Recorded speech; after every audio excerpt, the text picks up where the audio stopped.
Wait just a minute, I want to make sure. Oh, it is up? Okay, all right, yeah, you can go. Start.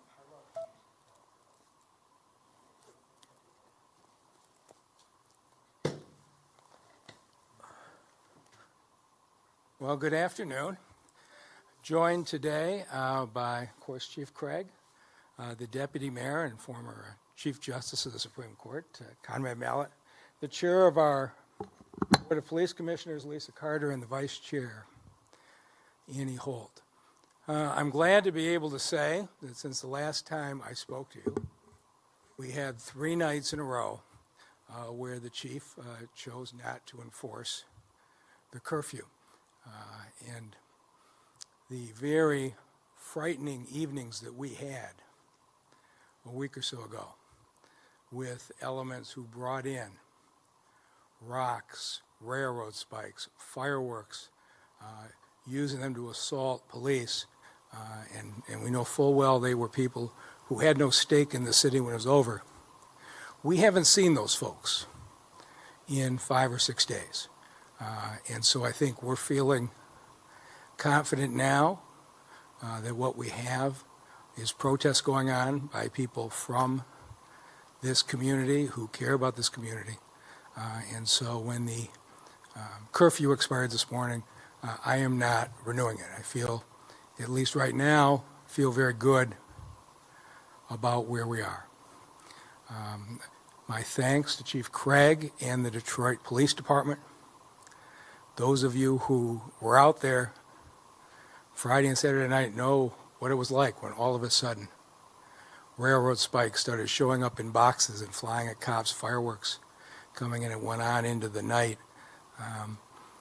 It was a very frightening couple of nights for the city of Detroit. When I look at 28 states that called in the National Guard, more than 1,000 businesses looted across the country. Hundreds of fires started in different cities. But here, the Detroit police were backed by the people of the city, and there's no doubt. It was the people of the city of Detroit who said, not in our town, not this year. Story after story of Detroiters intervening on would-be looters. We've come through it again by turning to each other. And so we're going to remain vigilant, but I think we have successfully convinced those individuals causing those kinds of problems to go to other cities because there wasn't any support for that kind of behavior here. The chief and I, along with some of our teams, will be meeting with a group of the protesters who have been very visible tomorrow, and we're going to sit and we're going to have a conversation, and they are people who are very committed to their beliefs, as you've seen from their actions, and of course we're very committed to the city of Detroit, and I'm hoping that we sit down tomorrow and have a really good conversation. And if the conversation is about how do we move systemic racism out of the criminal justice system, we're going to find a lot of common ground, because nobody wants to fight that more than Chief Craig and I do. We have a lot of ideas, and we hope that will be constructive. It just seems, though, for the people of the city, it's been, for the last 3 months, one crisis after another. And this city, again, in both crises, both in COVID and in the protests, has come out on the national stage drawing attention for our success and not for our problems. On the COVID-19 side, the fact that Detroiters embrace social distancing dropped the rates really faster than any city in the country. And we have had 6 deaths in the month of June. That's still 6 neighbors that we have lost, but it is a far cry from 40 and 50 a day that we were losing in April. And so today, restaurants are able to open again. Next Monday, hair and nail salons and barbershops will be able to open. Please, we're going to continue to urge you to follow the protocols. Our numbers are showing between 1% and 2% of Detroiters who are still being tested at the fairgrounds are positive, which means about 1 out of 50 of your neighbors has the disease. And so we still need to have our masks. We still need to have our distancing. But we've made enormous progress.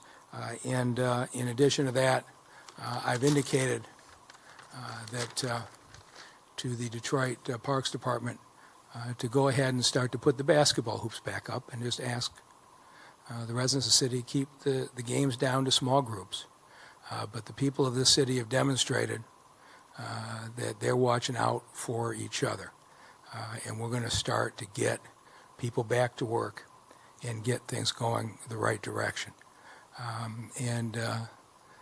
With that, turn it over to a man who experienced the COVID-19 crisis far more personally than he would have liked, and then went straight into the protests. He's done a great job through it all. Chief Craig. Thank you, Mr. Mayor. I appreciate it. And again, I'm excited today, and I feel like I want to take that victory lap. We had, again, a weekend of peaceful protests, and really, I just can't stress enough the professionalism of the men and women of the Detroit Police Department. When I look at this department, and having worked in other places, Detroit police officers truly exemplify what defines policing excellence. And so I'm deeply humbled and both proud I think I got a little interruption going here that want to wait. I can get that for you. That's a pet peeve of mine. I always, when I'm public speaking, it just takes me out. But it was a nice tune. Huh? It was a nice tune. It was a nice tune. I almost started singing. But again, I just can't stress enough how proud and humbled I've had a chance to talk to the men and women who were out in the front line several days ago. And I really tell you, they were just so proud and excited, even after working 8 days straight. These young men and women just really exemplify policing excellence. Something else happened over the last several days that I was equally proud with. I had a chance to talk to a man who I have tremendous respect for, and he's the author of the book Good to Great. Those in the Detroit Police Department know that for every promotional exam that we administered, Good to Great was a reference material, because this is our way of putting forth and moving as a department of excellence, and that person would be Jim Collins. We talked for about an hour and a half. He was excited to have the conversation. He wanted to know what things happened, not just when you talk about during the COVID crisis, because he watched with intensity, and certainly during the protests and what separated us from what he saw in other cities, but what has happened over the 7 years here in Detroit from policing. And I reminded him, a city that went through bankruptcy.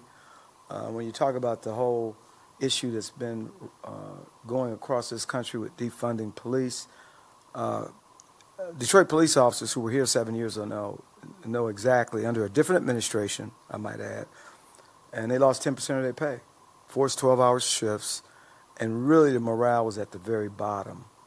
And so during that conversation with our officers who were on the line, they were encouraged to know that this administration supports them, that the city supports them, and they know one thing, that our community supports them and wants the police here.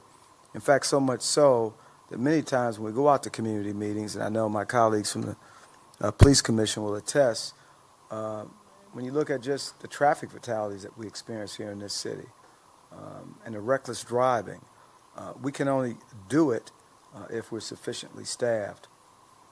I want to also, again, and I've done this every meeting, thank our local leaders like the Pastor Moles, Dr. Darius, and I want to give a special thank to iHeartRadio. Mr. Carvino, who is the CEO of this region, really called me several times and wanted to know what he and the stations could do to support peace and support the protesters getting their message out. So again, I appreciate iHeartRadio's commitment to the city. Again, Reverend Anthony, Ray Winings, Detroit 300, who really stood with us, stood with the protesters, the nonviolent protesters, really in allowing that message to be heard of peace.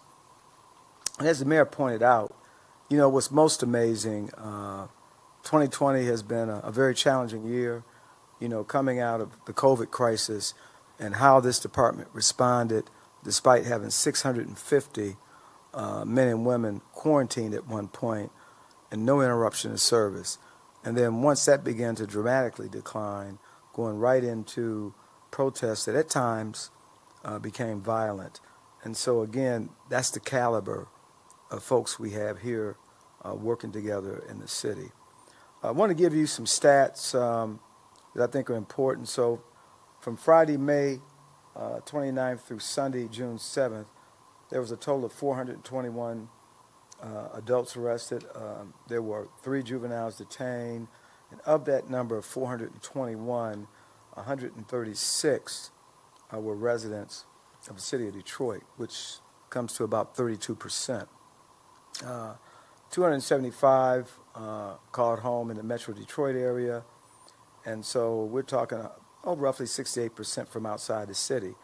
The one that certainly got our attention, 10 of the out-of-state residents arrested, and certainly we know definitively there were many more. They didn't have contact with the department, but the ones that we did have contact to who were arrested were from Washington, D.C. again, Ohio,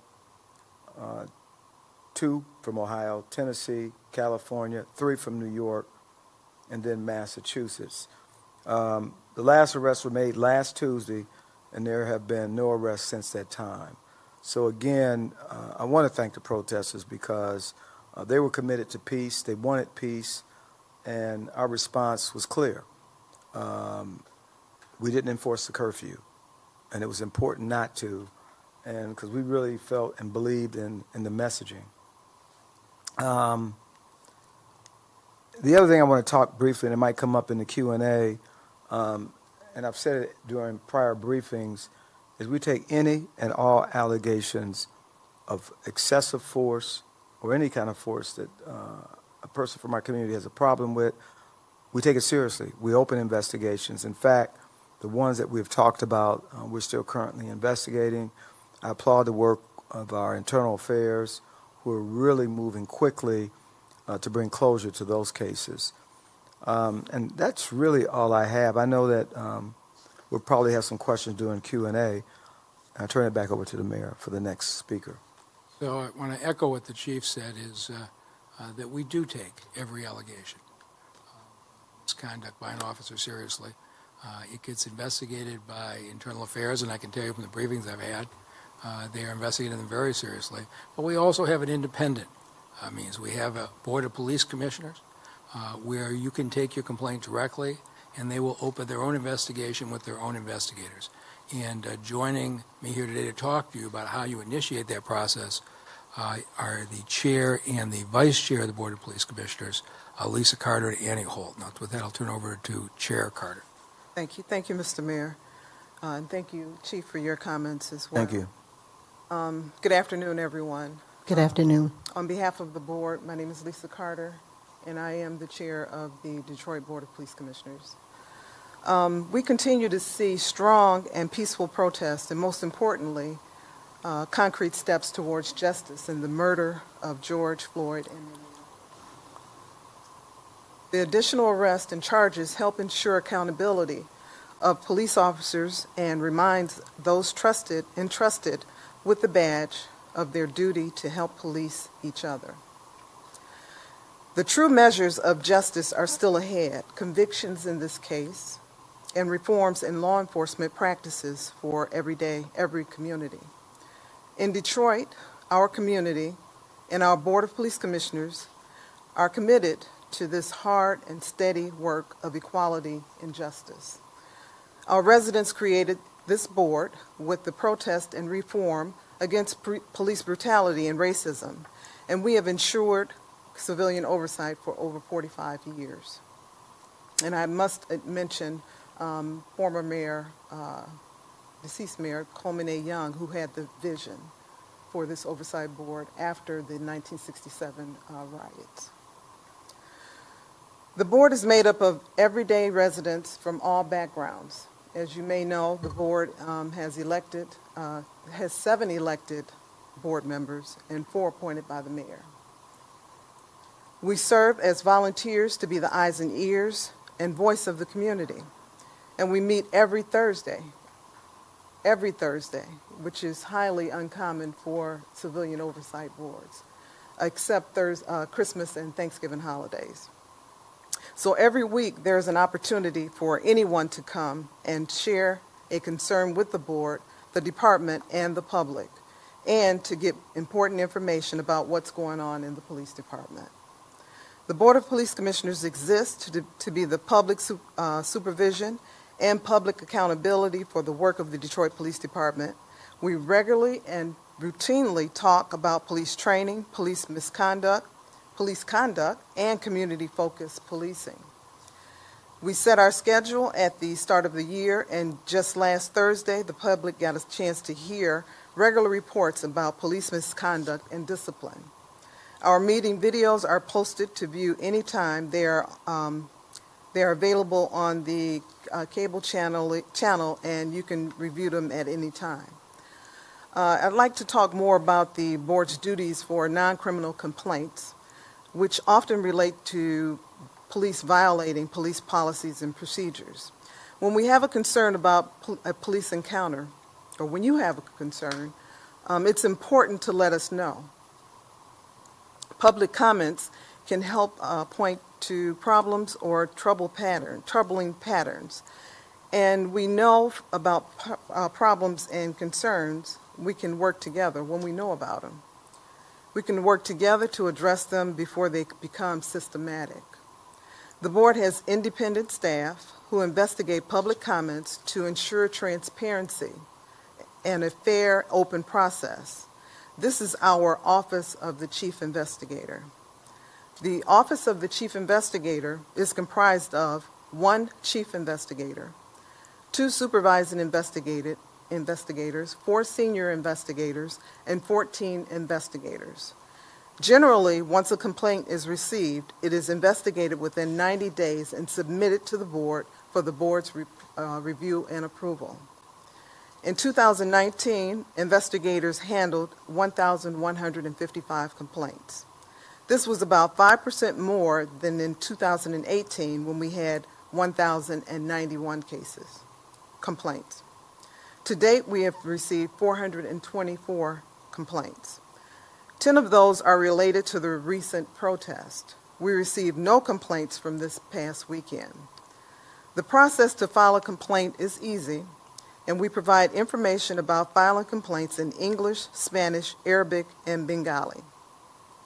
Anyone can call us at any time at 313-596-2499. Again, that's 313-596-2499, or at 313-596-1830.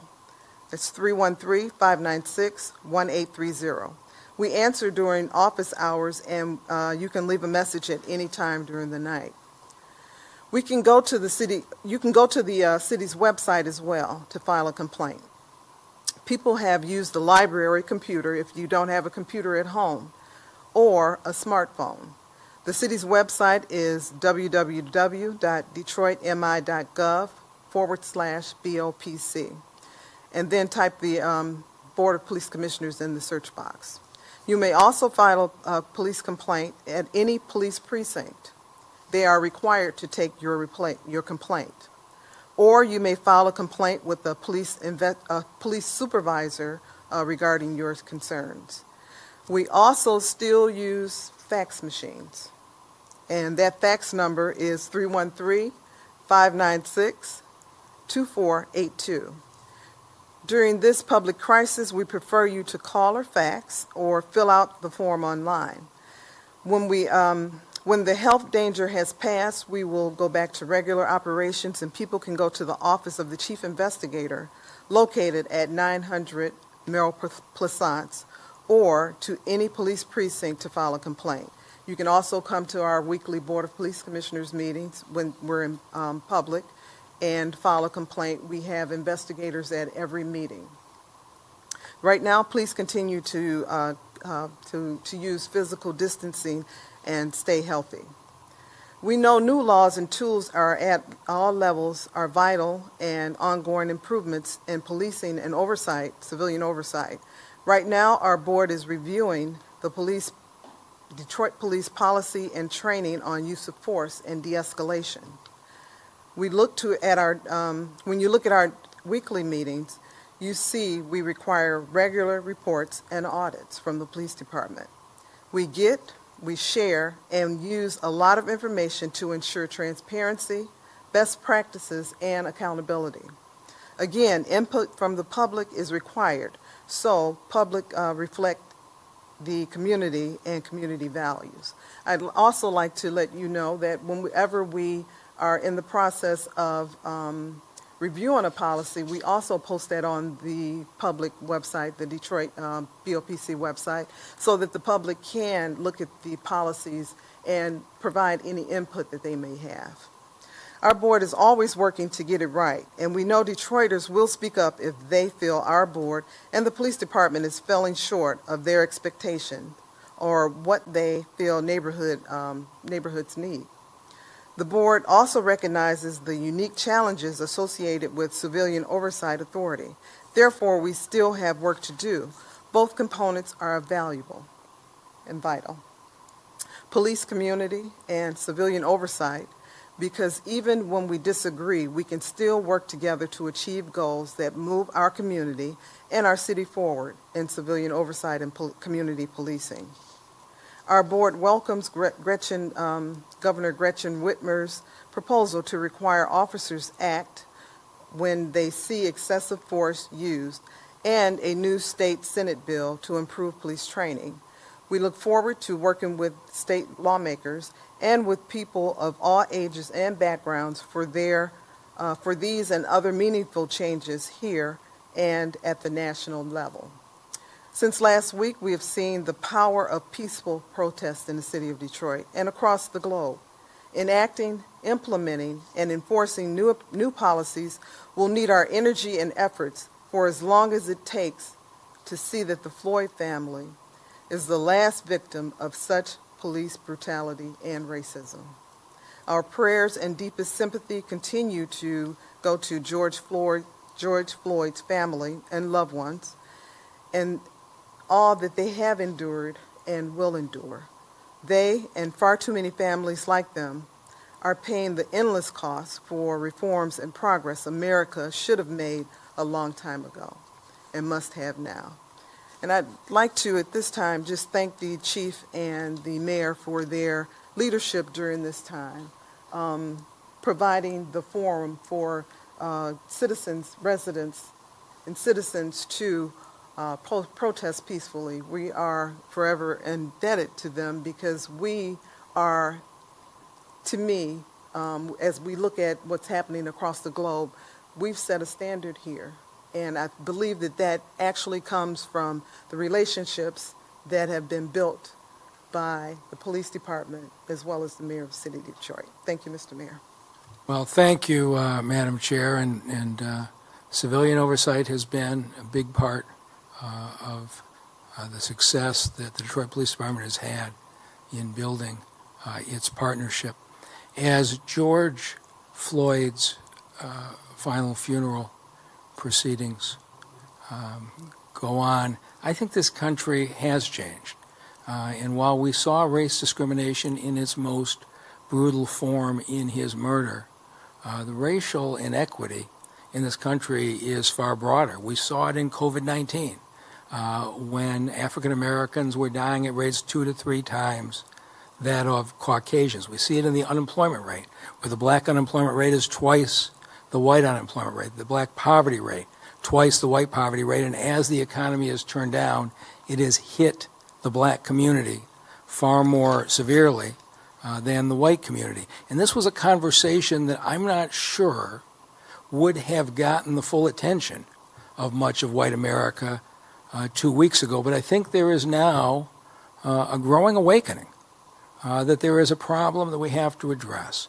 And so we are about to kick off at the City of Detroit an initiative I've been working on for the last year. and I think we have a good time. And we're going to call this the Community Health Corps. You've heard of the Peace Corps. I envision a Community Health Corps. Employees of the Detroit Health Department who reach out to individuals in need and find ways to address people with a whole range of issues. So as I've been listening to folks across Detroit in the last week, there's certainly deep concern over police mistreatment. But first thing I hear is what's going to happen when 36th District Court reopens and I'm behind in my rent? Is my eviction case going to go forward? And is my family going to be without a home? For those whose water we restored as part of the COVID-19, they want to know, are you going to get me onto a plan that I can continue to afford so that I can keep my water on even after COVID? I'm hearing from people who have lost their jobs during this crisis saying, is the city going to be there to help me train for a different job? I've heard from people who say you've got $36,000 jobs starting out at Chrysler, but you need a GED. I don't have my high school degree. I'm making $9 an hour washing dishes. I can't afford to quit my $9 an hour job in order to get this. I'm going to be stuck here for good. Or do you have a program in which I can earn to learn? And in the last month or so, hearing from people who said, when I was sick, I always went to the emergency room, because in the city of Detroit, going to the emergency room is a tradition instead of having a doctor.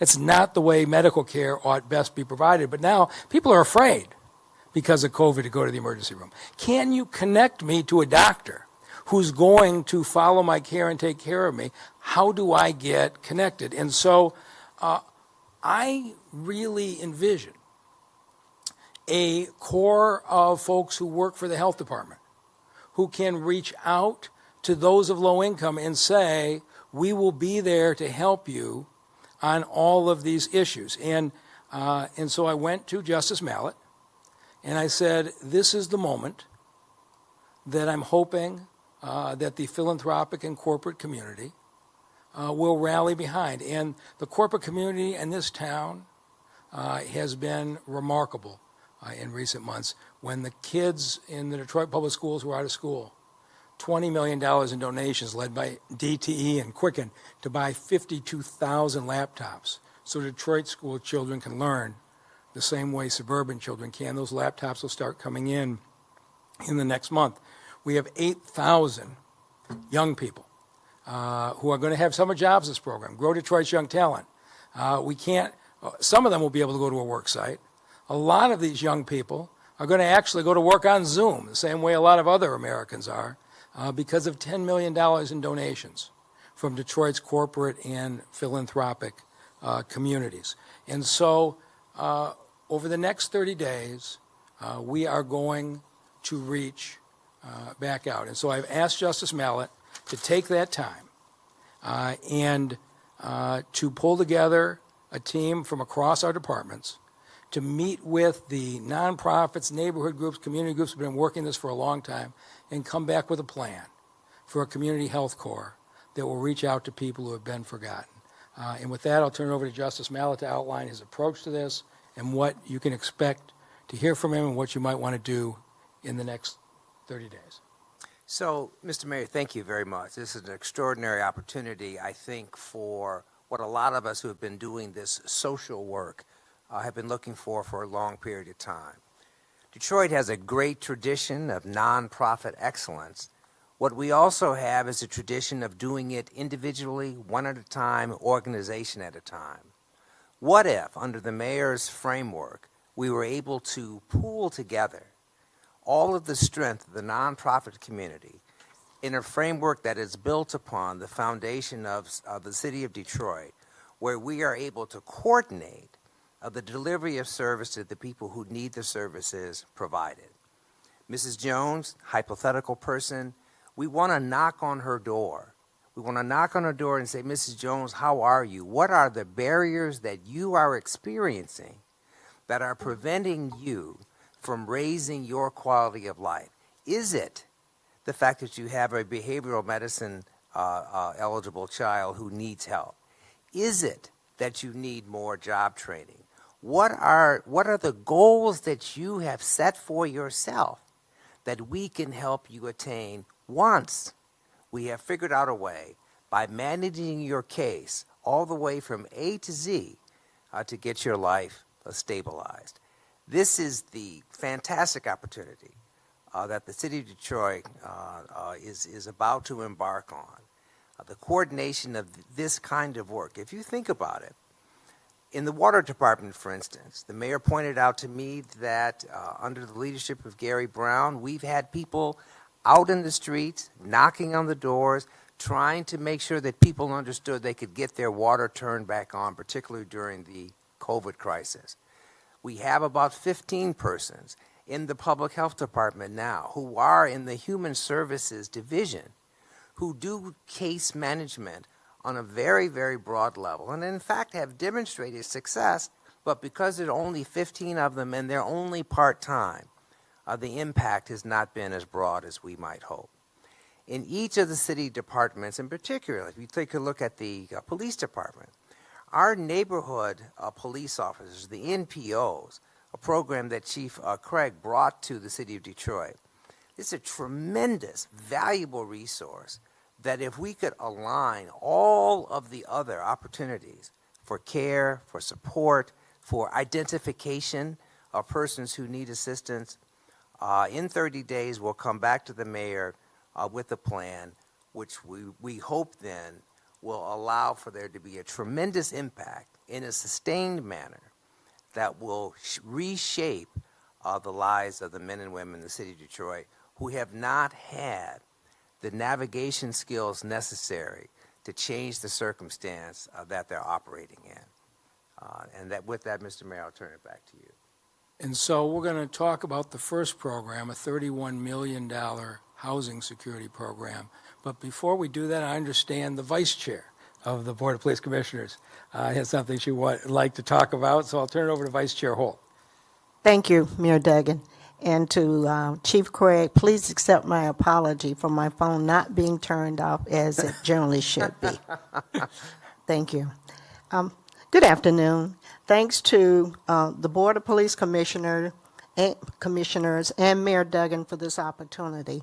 When the notice got out that there was going to be a peaceful protest at this building, I just immediately cringed and started being reminded of some history that we shared here in Detroit, and I even had as I grew up in Birmingham, Alabama. But to my surprise and pleasure to understand that there was somewhere around 1,400 people peacefully demonstrating on the lawn outside was really a feel-good for me. Now, what I'd like to do is share the fact that there are 3 actions that occurred from last Thursday and even most recently today. The first action is the George Floyd Law Enforcement Trust and Integrity Act. Now, this act was passed by the House Democrats, but still we need to be vigilant and make sure that when this legislature is introduced, that it goes through the process of becoming a bill without us becoming too saddened by the lack of progress. So it will be our responsibility, I believe, to, again, pay attention to these various bills. The second bill is the Senate Bill 9045, which was passed in Lansing by the Senate at a vote, I think it was like 163 to 30. Now, and 18 Michigan senators introduced and supported this bill. And as we speak, I believe it's still in the hands of the House. So again, we have to be vigilant to make sure we pay attention to these bills. And most recently, I'm sure a number of us paid attention to CNN or MSNBC. And you know that the Senate also passed the Police and Reform Bill. And the one comment that was, the question was asked of Senator Schumer, do you really feel that this bill is going to get some real-time action? And apparently, the Democratic Congress has very good hopes of the Police and Reform Bill. yesterday as well, Commissioner Bell shared an article with me that appeared in the New York Times magazine, and it quotes the words of the president of the Minneapolis Police Union. So he asked me to share, and if you're interested in viewing those words, it's on the New York Times magazine is online. So on that note, I'll just close. And again, thank you. Thank you, Madam Vice Chair. And so we have now in front of City Council a proposal for $31 million. This is maybe the most positive thing, plus there were certainly other positive things that came out of the federal CARES bills, but it's $31 million for housing security for residents of the city of Detroit. And so I'm anticipating, based on the reaction so far, the council will adopt this relatively quickly. It provides even more outreach than what we have done to homeless individuals to identify those with COVID. We have been housing COVID-positive homeless in a secure environment with medical care. It'll allow us to expand that. For people who have tended to bounce from shelter to shelter, we will be creating 24-month long-term beds, a stable place for those who haven't had a place to go, to have some predictability and be able to get some help in dealing with issues that they can solve this once and for all. It will also give us money for lawyers to help fight improper evictions in court from people who are renters who can't afford their own lawyer. It will provide some money, in some cases, to help work out settlements for some of your back rent in order to keep you in the house. We'll have programs for landlords where we'll help pay part of the renovations for their house if they'll sign a long-term agreement to keep the rents affordable for their tenants. So we can keep that affordable housing stock in the city, and it will provide money for emergency home repair for seniors who otherwise can't afford it. And so the man responsible for these programs, this is quite a dramatic influx of money. I'm not saying $31 million is going to solve all the housing security issues in Detroit, but it's far more than we usually have. And let me turn over to the man who's responsible for the programs, Donald Rencher.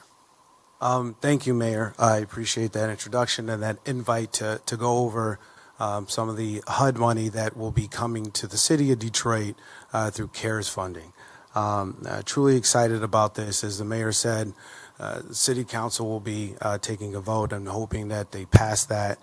We also have to receive HUD approval for the funding to be used in this manner. I feel good about that. We also have to enter into various contracts for the entities that will be carrying out these actions and these programs. And so I'm hoping that our team, we can, through an expedited and fast pace, we can get these programs up and running in the beginning of July because the city of Detroit residents badly need them, especially during this time. The theme that the mayor eloquently went through regarding some of the programs that we have is just housing stability.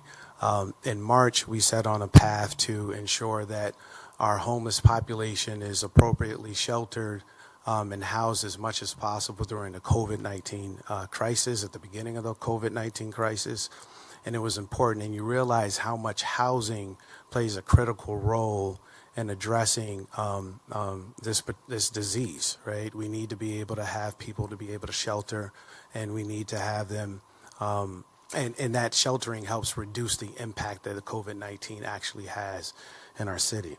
And so all of our programs that we are rolling off with this $31 million of funding are basically based in housing stability, rental assistance, legal counsel for people facing eviction, housing placement, homeless initiatives, and of course rehab, and also information for residents to be able to seek housing resources. And we're continuing to push that. As it mentioned before, it's great to hear that we're providing more human services directly to people by going door to door. Of course, HRD will continue to play a role in trying to ensure that these resources get to Detroit residents. But I can also tell you how proud I am of the dollars that are that we're receiving. Normally, we receive about approximately $6 million to do all the activity that the mayor mentioned, that now we have $31 million to do. And so I am acutely aware of the responsibility that we have and want to make sure that we diligently work with our partners to carry out these programs for Detroiters, because it's going to be badly needed. And of course, the mayor and HRD and all the departments here are going to continue to fight for our Detroiters to ensure that they are safe during this time, and continue to make sure we put out the resources that they need that are critical during this time. So just very, very excited about it, and can't wait to continue to push these initiatives through. All right, with that, we'll take any questions.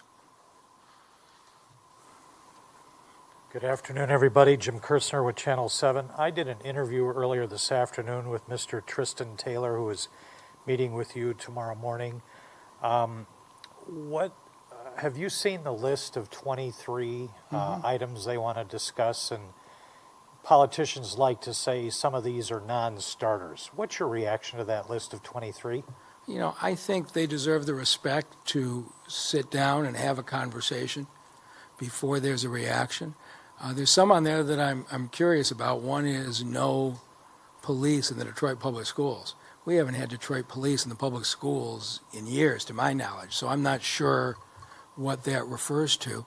And then there's going to be a question on, do we end up joining together on things we both believe in, or do we have to agree on everything, or we don't do anything? But I look at one of the issues they've listed, and that's the cash bail system. I mean, this is something that I've found appalling my entire life, and it's, again, something white America doesn't really think about.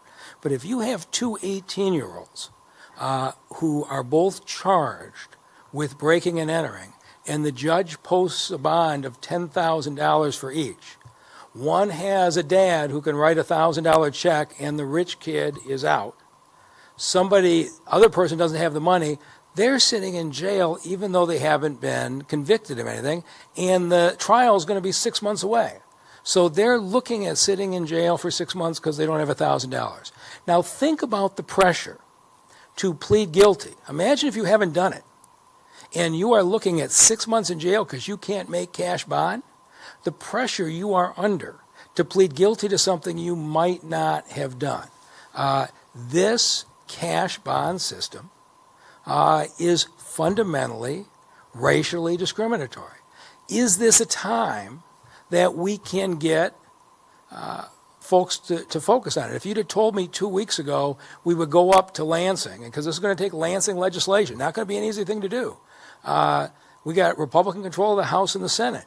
But if you'd have told me 2 weeks ago we were going to go up to Lansing and argue to get rid of the cash bail system, I would have said, you're wasting your time.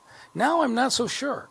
It won't be easy, but I'm wondering if we can't get people of goodwill to rally together and take this moment of Mr. Floyd's death and make this system fundamentally fair. And so we're going to have conversations about, are there things we both believe in we can work together on, or are there not? And I'm not going to say yes or no on any individual thing. I'm going to sit down, and the chief and I and a few of our team will sit down and hear them out respectfully, and I'm hoping we find common ground. Defund DPD, demilitarize DPD? Yeah, again, we're going to listen respectfully to what folks have to say. But the other thing is, I've heard from a lot of folks in this town, and this group is an important group. They've demonstrated their commitment night after night. But there's a whole lot of other groups in this city, block clubs and neighborhood associations and mentoring programs and business groups who also have a stake in the city.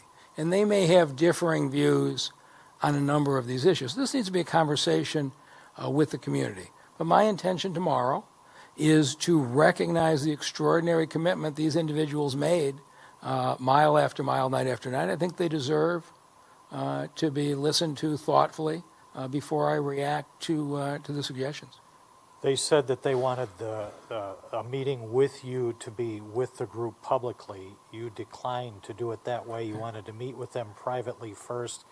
And he is saying, again, this is Mr. Taylor, saying, we're going to take that meeting tomorrow morning, but then any further discussions, we would like to have you come out and address the group as a whole, because it's the group that came up with the 23 talking points. And he further said that, and I'm paraphrasing what he said, we don't want to participate in ongoing, endless, useless discussions. We want to get some progress and get some concrete things done. So we're going to handle this. I'm going to deal with this in good faith. And everything that I have ever gotten done in my life has been because people sat in a room together, even though they may have started out with differing ideas, but they cared about the end result. They weren't interested in embarrassing each other publicly or showing each other up publicly. That stuff doesn't get you anywhere. But if there is a sincere desire to make the criminal justice system better, and if you look at the items on the list, the great majority are not within the city's control. The great majority are going to take action from state or county or some other government. And so the question is, could we build enough trust to work together to try to make things safer or not? And I have not met this individual, and so I don't have any reaction other than to say, I'm going to sit, I'm going to listen respectfully, and whether we end up with common ground or whether we end up with folks keep protesting. But the one thing I will assure the people of Detroit is that we're not excluding the stakeholders who have stayed in the neighborhoods. We're not excluding the stakeholders who have been mentoring young people for years. This is not we negotiate the city's future with one group. They're an important group that deserves respect. But there are a lot of other stakeholders in Detroit, and we're going to make sure that everybody is included in the conversation. A couple of questions for the chief. Good afternoon, sir. Hey, good afternoon. How you doing? When you talk about the use of force investigations, how many people within the department handle those kinds of cases? Is it internal affairs? Is it people from your office? Who are the personnel who handle those, and how many are there? Yeah, I don't have the specific number, Jim. If you, we can get that to you after this briefing. But it's our professional standards section, which is broken down into three entities. First, internal affairs. If there's any allegations of criminal misconduct or just violation of policy, they would do that. Then there's the force section that investigates all allegations of excessive force as well as whether or not the force was proper. And then lastly, which is new and an add-on, as I reported out, Operation Clean Sweep, which is a task force that's been in existence now coming up on a year, addressing allegations of misconduct, criminal misconduct of alleged misconduct of former narcotics officers. So they would do that investigation, and that entity, Professional Standards, is a direct report to me. So if there's any criminality, once that's determined, it will go to the Wayne County Prosecutor's Office for review and adjudication. Has the pandemic affected Clean Sweep? It has not, surprisingly. In fact, even during, while things scaled back some because, as you know, we had 650 officers quarantined, we had to make some slight adjustments, but they're still very active. Our federal partners are still very active on the ground with our investigators. So it's moving forward. It's just a very complex, it's not, and I knew it going into it. I mean, I predicted it'd probably be a year, but looking at where we are now, it's complex and it's taken us in some other directions, and we are working very closely with both the U.S. Attorney's Office and the Wayne County Prosecutor's Office. Just a couple of questions to you from Mr. Taylor's comments. I asked him about how Chief Craig has worked to foster good community relations with the police department and the community. Do you agree that he's done that? And he said that you and your department tried to intimidate the protesters. He says, let's talk about Tuesday and then into Wednesday and the rest of the week. His exact words were, Chief Craig had to eat the curfew. Your response? there's no real response. It wasn't a matter of eating the as we talked about in prior conversations in this briefing, that I made a judgment based on the fact that the protest was peaceful. And so it wasn't a matter of eating it as much as it was really, that's what we always wanted. It was never our goal to arrest. It was never a goal for us to use any kind of force. Rather, we wanted a peaceful protest. And so over the last several days, there have been no arrests, and I consider that a win. That's a big win, in fact. He says you didn't have a choice to enforce the curfew because the protesters didn't give you that choice. They weren't going to leave at 8 o'clock. I'm not going to get into a back and forth. I don't think it's productive. Again, we feel, the department feels very strongly that it was a win. We're leaving here with a win. No arrests, no injuries following any arrests. So, I mean, it's a win. I mean, there were some injuries when we had to make arrests, minor, but the fact that we haven't made arrests over the last several days is a win for us. That's, again, was never our goal. We want and we embrace the message. And the Detroit police officers embrace the message. So it's a win for And that's us. a really disappointing tone. Yeah. There are very few cities in America. On 11 days of protest, the city of Detroit only enforced a curfew 3 days. There are very few cities in America that had the curfew for that limited a period of time. And, instead of talking about the success that we had for 5 nights in a row, you're attacking the chief for doing the right thing. It probably, I guess we'll see what happens tomorrow, but I was hoping there would be good faith in the conversations. So what does that say about what the end game is here? We're going to with find the out. protests? We're going to find out. I was hoping that we had shared values to change the system as opposed to attack each other, but I guess we'll find out. But I think what the chief did the last 5 days was the right thing to do. I cheered him every single night when he made the decision to let the protests go.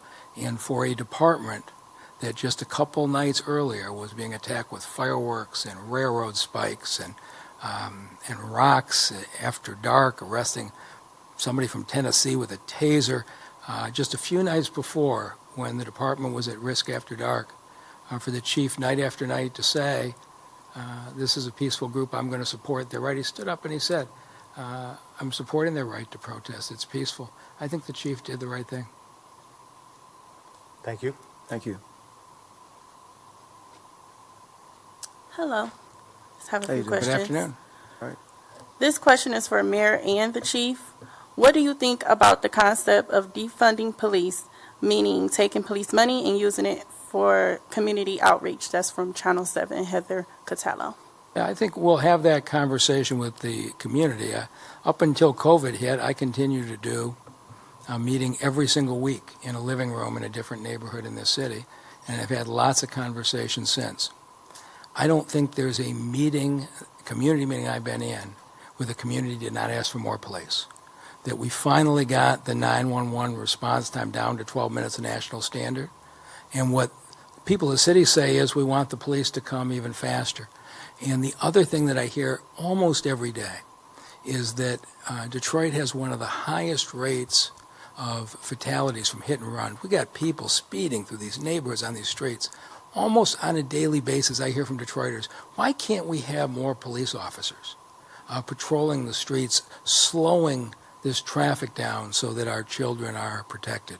And so what I'm hearing from Detroiters is they want more prompt police response, more police presence. Of course, they want a police department that's from this community, that reflects this community and respects this community. I think that's what Chief Craig has been building, but I have not been in a single meeting where a community group has told me they want fewer police.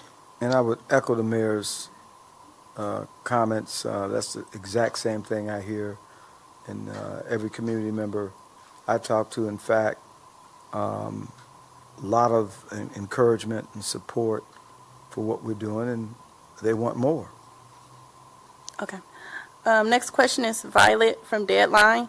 Will the department reconsider its use of rubber bullets given incidents reported from the weekend or any others? Because people across the country have been blinded, disfigured, and badly bruised. You know, less than lethal deployment, certainly we take the deployment of non-lethal or less lethal, what it's called here, very seriously. That's why it's so critically important that we remain patient, we remain professional at all times. We don't want to injure anyone. But as the mayor pointed out a bit ago, you know, when you talk about police officers being attacked with items that certainly could be construed as dangerous, we're talking about metal, railroad ties, fireworks that were thrown in one instance inside or at a police vehicle. An arrest was made for felonious assault.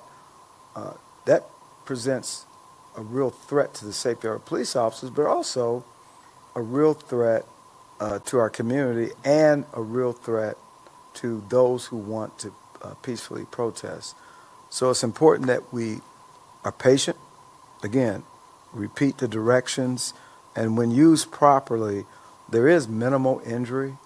But anytime we have to use force, I've not seen throughout my career, force just doesn't look good.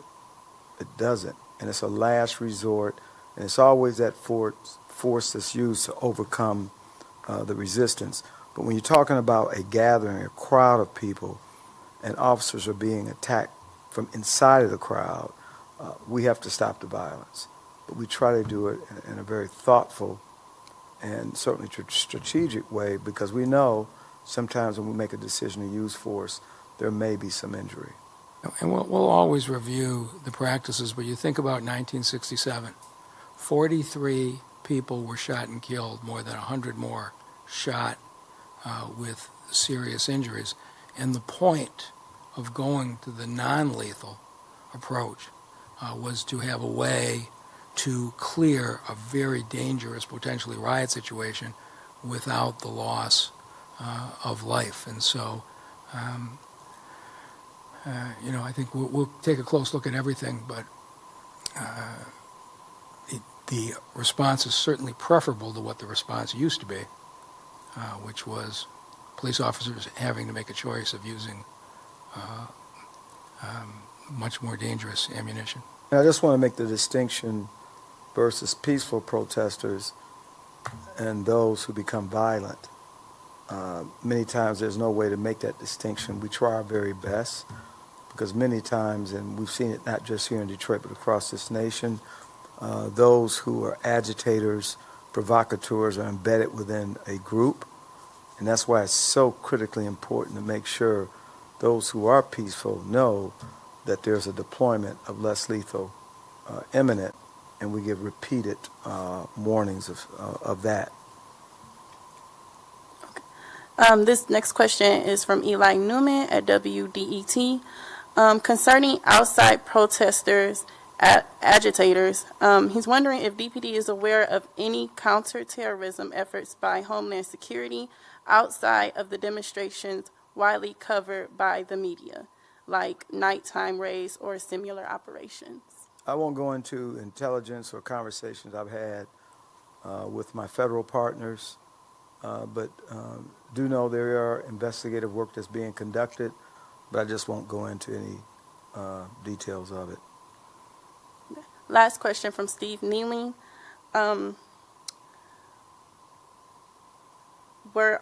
Most officers were not wearing body cameras during the protest. Do you know that to be true at all? We have found that there was some, I wouldn't say most, the majority did wear the cameras. What we learned when we deployed the number of officers out, that there were some officers that didn't have enough. So what we've done, Assistant Chief White has quickly made sure that we're ordering additional cameras, because, you know, when you're planning for a large-scale event, we just had no idea we were going to not have everyone equipped. But that's something we're working on, but the majority were wearing body-worn cameras.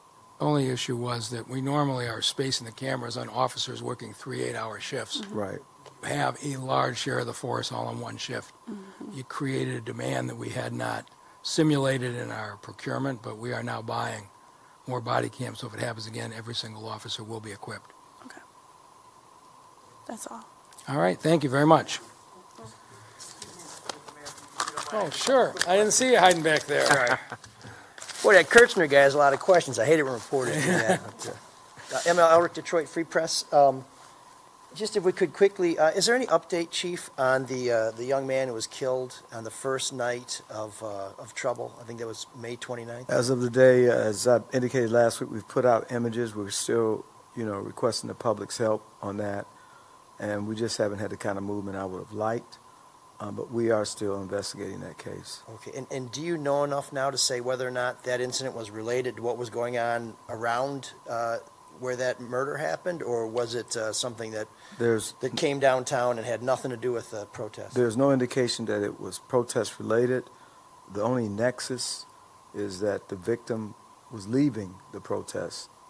But the MO or the reason for the shooting, we found nothing to connect it to the protest. I think Jim covered most of the questions about the meeting. Is that meeting, do we know where that will be tomorrow? Well, I'm sure they'll share details. Okay, but I mean, do you expect it to be at City Hall, or is there some neutral site? We're just going to sit down, and I'm trying to be respectful, and if they want to share those things, that's fine. We actually want to sit down and work something out professionally. Okay, and last question from me. I understand the drive-through testing site was not open this weekend. Can you tell us? It wasn't open on Saturday. It's open now. So we had more than enough slots Monday through Friday. In fact, I think we've probably shut down 4 or 5 tents because I think we're running about 600 a day. We had the capacity to do 1,200 a day. At the moment, literally every single person in the Tri-County area can be tested for free. We're running 1% and 2% infection rates, and the demand for tests is not what it was 3 weeks ago. So we are scaling. We're pulling healthcare workers out of Ascension and DMC and Henry Ford and Trinity to staff those sites, and we're trying to match the medical workers to the actual demand for the tests. Okay, so that's just a matter of you can meet the capacity with 5 days, and so that's what you're doing. Yeah, that's exactly what we're doing. We're not. Nobody's being turned away. Everybody can get a test tomorrow. Okay, and are you concerned that people are not taking advantage of this because there's a sense that, hey, we're okay? You would hope when you make progress, fewer people are lined up. The volume of tests was driven by fear, and there was a point at which we were testing 1,200 a day. Now we're testing 500 or 600 a day, and who knows? I don't know whether these protests are going to cause a spike, or whether there's something about the warm summers that knocks the virus down. Everybody's still speculating. We'll know in 2 or 3 weeks, but we have the capacity either way. Okay, and I just have one question for the chairwoman of the Board of Police Commissioners. Can you clarify if the review of use of force is a direct result of the protest, or if that was a scheduled review? I cannot confirm that. It was a direct, as a result of the protest. I can't confirm that. I know that last week we talked about discipline. That was scheduled on our calendar. So I would have to look at the calendar to see what, I'm pretty sure that it's as a result. Okay, can we follow up with you on that then? Sure. Okay, great. Thank you very much. You're welcome. Okay, we just have a couple more questions. One is a follow-up from Violet at Deadline Detroit regarding disinvesting in DPD and wanting to know if the chief or the mayor would, yes or no, if you would consider some of the options such as more funding for social programs instead of police budgets. So, And I'll take. Let me do this. So this is where we started. Okay, Justice Mallett is here. We just announced $31 million in housing security programs, and Justice Mallett is leading a community health corps initiative. We have an obligation to develop these programs, but if you ask the residents of the city of Detroit, do they want fewer police responding to their calls? I know the answer is overwhelmingly no. And so my responsibility as the mayor is to meet the needs of this community, not by cutting another essential service. So I don't see the two conversations as being linked, and I'm optimistic that Justice Mallett's going to come back in 30 days with more plans for funding that will not involve reducing police response. Okay. Question from John Hewitt at WWJ. Apparently some House Republicans today had a press conference where they're criticizing the governor's policy of having COVID recovered victims or patients going back to facilities where they had contracted it. And instead of going to a third-party location like a TCF center, they want to know if you have any thoughts on that. You would have to talk to Denise Fair about that. You would never have sent nursing home patients to the TCF center. That would have been medical malpractice. You would have taken your most elderly and most vulnerable people and dropped them in a convention center without an established care team. So certainly you could not have sent them to the TCF center. But what they did and the ins and outs, you'd have to ask Denise Fair. Okay. And also from WWJ, last set of questions here, more broad. I want to know if the chief and the mayor have any additional thoughts on just this overall movement of the protests nationwide and what is it that everyday citizens can do to fight injustice and racism? That's a lot, you know, again, as I've stated, and I certainly don't want to speak for the mayor, you know, we support the messaging. We know that, I think over the weekend as I began to reflect over these protests and just the overwhelming support from all races in America, I mean, even internationally, and I go back and look at some of the issues that have come up in years past, whether it's in the 60s, later during the 80s and 90s with the Rodney King riots, and a lot of things happened in response, but here we are still revisiting the same issues. You know, one death at the hands of police is just one too many. And so we have to really look at what's working and what's not working. And again, I have lauded this department as a model, and I know that that doesn't mean that we're not going to make mistakes. There's a reason why every police department in America, all 1,700 of it, have a internal affairs unit and investigate reports of alleged misconduct. Do I think that we have made strides? Yes, we have. Does that mean we shouldn't do more? We should do more. And I'm excited about next steps that this department is taking, certainly to continue to enhance trust in our communities. All right, thank you very much. Thank you.